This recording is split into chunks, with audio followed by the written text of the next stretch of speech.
Hello, this is Plum Silver.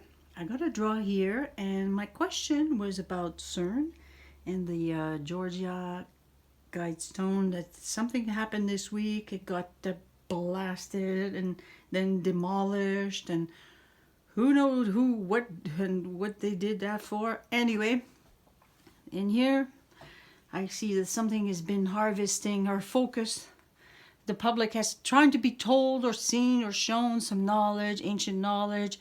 It's bringing back this ancient knowledge, resurrection, and it's creating a lot of talking, gossiping by many institutions, or to talk about the government. It could be the Freemason. It just wants to talk about this group here. And then you got the Q here, 17. I think some of the numerology, when they actually looked into the guidestone, some of the decoders, they came up with the number 17. But I also think it's timed perfectly with Q coming back recently. There's a lot of things that's trying to harvest your focus right here.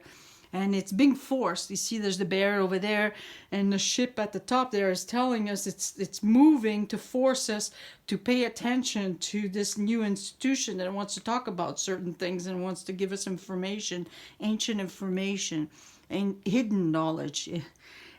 These things often are placed in there because they're trying to create some magic. I mean, it's always about trying to get our focus. It's always trying to get, it's like, okay, we're gonna get this group to start thinking of us, because it needs our focus for it to, to function. Or this is an important thing. It's always about harvesting our focus. And I have the Sun card here. It's to bring clarity. Obviously, there's some clarity. It's been a successful ending of this event, and it's probably successful because it did harvest our focus and made a lot of people talk. And again, this is all about conversation. This is what it wants to achieve: conversation in focusing. Now, I did the tarot cards, and I'm going to show you the. And I did ask about Cern.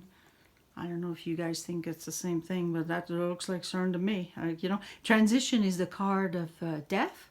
And then also I have the coffin here, and I would say that it's almost like trying to harvest our focus. You see, people are just sort of like go to the light. It's like, and it's just an event like this. It's karmic in a way. It's just like and it forces you. There's definitely a forced situation here. It's a blast. It destroys something. And I got the Hangman card upside down when I picked it. That tells me it's a sacrifice. It's trying to force people to do things. There's two faction here, and then it threw us off into our emotion, or us talking about it. And here the four chalice, she's got three cups here, but this one cup it's a gift, has been given to her. She's looking up at the stars. We're looking at this. We're paying attention to something that is happening, but there's a gift in there, and the gift is telling you what exactly. Don't sacrifice your focus. This is a blast of energy, and it's really hard to avoid. And look at it. It actually wants to harvest you into their focus. This is karmic, It's like you're going to accept it. You're going to move into it. You're almost like, you will be, living in a duality, because it's like two groups, two factions. They're always fighting over things like this. And I would say that a lot of these monuments, when they place them like this, they're very ancient civilizations, hidden knowledge, and they create this is like their magic, because people are like at all, like when they see stuff like this. So that's what they're trying to do, is harvest their focus here. So we need to pay attention, but at the same time not pay attention. It's like, oh, okay, we're going to talk about it, but our focus could actually talk about it. Our energy, what we're going to talk about is really important. And so here Q again is trying to get something from us. So I would say it's really interesting that I have the Sun card, the Sun here, and there's rumors that it was blasted from some divine force. The DT.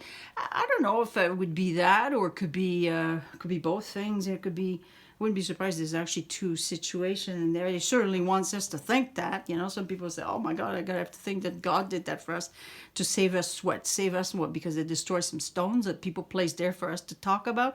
I mean, you know, really. So, I mean, they're pretty nice. Me, I wouldn't have destroyed them, and I would have done something with the stone. But I think maybe even where they are, the ley lines, it might have something to do where they're placed. So we don't know. And there's a lot, you see, a lot of groups are going to try to take advantage of the situation to create conversation. And you see, we need to look up at our source of power. There's a gift here, a gift. It could be a gift that they're trying to throw us up. Oops, sorry.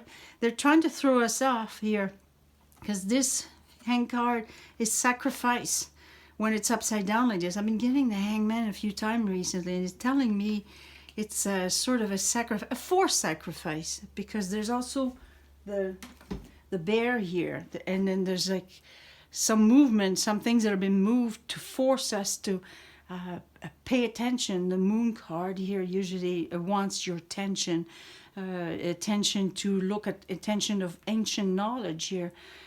Ancient knowledge, you see, that's why these two cards is ancient knowledge. Get the attention for it. It wants to resurrect it so it can harvest or make us, you know, like making decision about what we're going to talk about.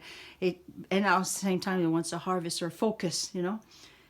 It's very sharp. It could be also sharp. It could be because of the blast. It's like something very sharp that happened. But it wants us to talk. You see the bird here, the communication. It wants to talk. It wants to make us talk maybe about our institution. Want us to write about it. And then Q is involved in there. So there you go. And I think that's a pretty good draw. This is about Cern and the guidestone, Georgia guidestone, which, I mean, I've heard about them, but, you know, they're placed in places obviously for a reason, and who placed them there. Exactly, so it could make us want to talk about it, and it's a form of magic. They've been doing this, or they've always do that. You know, everything they built, they make. It's a form of magic. So just don't pay attention. Use your intuition. Don't feel forced to believe their blast or whatever they're trying to blast to you, their information, because they're blinding you with their light. You know, they're trying to make you focus into this. Talk about it, but be careful what you talk about, because again, that affects everything. So here it is, and I hope you like this. Talk to you soon. Bye.